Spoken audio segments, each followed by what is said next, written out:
Assalamualaikum warahmatullahi wabarakatuh. Baik, di sini kami kelompok 9 akan menyampaikan tentang HSCCC atau High Speed Counter Correct Chromatography, di mana pada mata kuliah Kimia Bahan Alam 2 dengan dosen pengampu yaitu Bapak Apotekar Hayul Fadli MSI. Di mana kelompok 9 itu beranggotakan, yang pertama itu ada Hazrina Nisa Soraya, yang kedua yaitu ada Putri Serli Sahrofi, yang ketiga yaitu ada Rinta Maspat, dan yang terakhir itu ada Saira Abita Zeveti. Baik, langsung saja. HSCCC atau High Speed Counter Correct Chromatography itu adalah teknik kromatografi partisi cair-cair tanpa dukungan dan didasarkan pada prinsip bahwa zat telarut itu memiliki kelarutan relatif berbeda dalam dua fase cair yang tidak bercampur. Baik, selanjutnya yaitu adalah prinsip dari HSCCC, di mana pemisahan zat terlarut menggunakan HSCCC itu melibatkan penggunaan fase diam, cair, bebas pendukung, fase gerak cair, dan medan gaya sentrifugal. Nah, di mana medan gaya sentrifugal itu menahan fase diam cair, sedangkan fase gerak cair itu didorong melewatinya.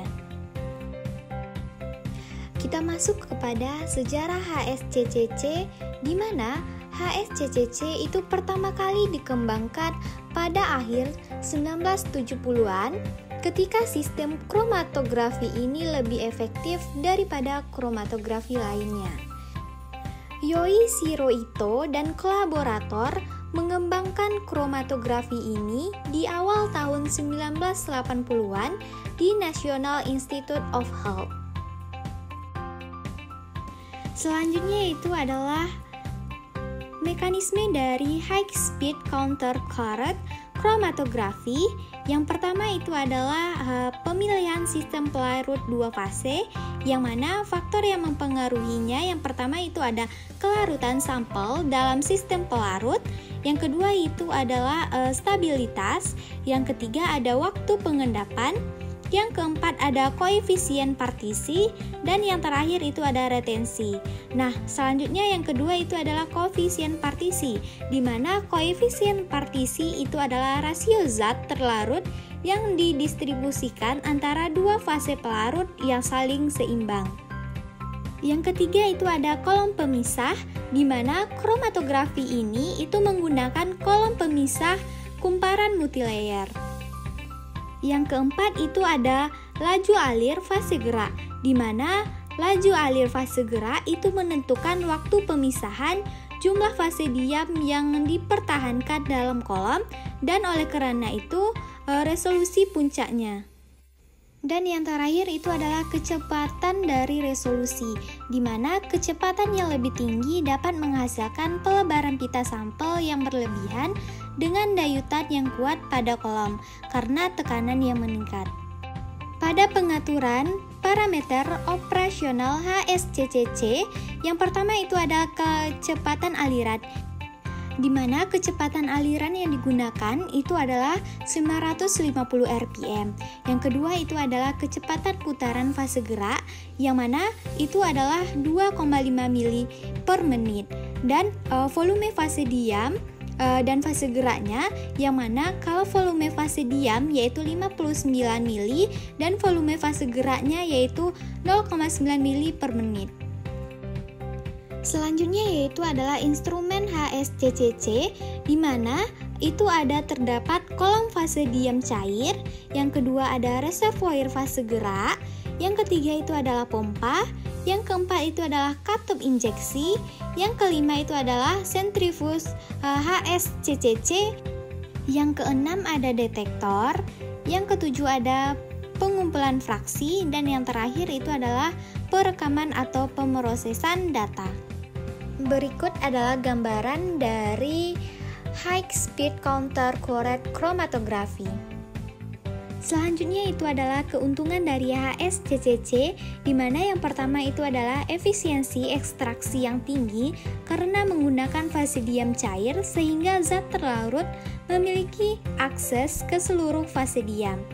Yang kedua yaitu tidak ada sampel yang hilang dalam kromatografi ini karena kedua fasenya cair dan sampel dapat diperoleh kembali sepenuhnya.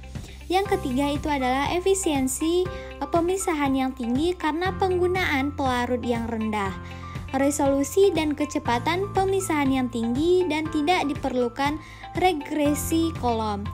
Yang keempat itu adalah suhu dapat dikontrol secara akurat, dan yang terakhir itu adalah stabilitas yang tinggi dan tidak menimbulkan kebisingan. Kemudian pada kelemahan, yang pertama itu ada memerlukan waktu yang lama, yang kedua yaitu ketersediaan pelaratan yang kurang, dan yang ketiga itu adalah tidak dapat digunakan untuk pengembangan molekul kecil. Selanjutnya itu adalah pengaplikasian HSCCC, High Speed Counter Current Chromatography. Yang pertama itu adalah pemurnian warna dan senyawa analisis tanaman. Yang kedua itu adalah pemurnian obat dan pengembangan obat. Yang ketiga itu adalah analisis senyawa dan unsur anorganik. Dan yang ketiga itu adalah pemisahan skala preparatif senyawa kiral. Pemisahan HSCCC yang berhasil bergantung pada pemilihan sistem pelarut dua fase yang sesuai. Kesesuaian sistem tergantung pada kondisi berikut. Yang pertama yaitu adalah waktu pengendapan, di mana waktu pengendapan itu harus pendek, yaitu 30 detik. Yang kedua yaitu adalah koefisien partisi atau K, di mana itu adalah senyawa target harus berada dalam kisaran yang sesuai, yaitu biasanya antara 0,5 sampai 2. Nah, yang terakhir yaitu adalah retensi fase diam harus memuaskan, dan faktor pemisahan antara dua komponen harus lebih besar dari 1,5 dalam kolom pemisahan multilayer semi preparatif dari unit HSCCC komersial. Berikut adalah contoh pengaplikasian HSCCC yang mana kami mengambil dari jurnal High Speed Counter Current Chromatography, a modern tool for selective engrainer extraction of bioactive biochemical from rubber. Sekian dari penyampaian kelompok 9 tentang High Speed Counter Current Chromatography. Semoga teman-teman yang melihat video ini bermanfaat ilmunya. Terima kasih. Assalamualaikum warahmatullahi wabarakatuh.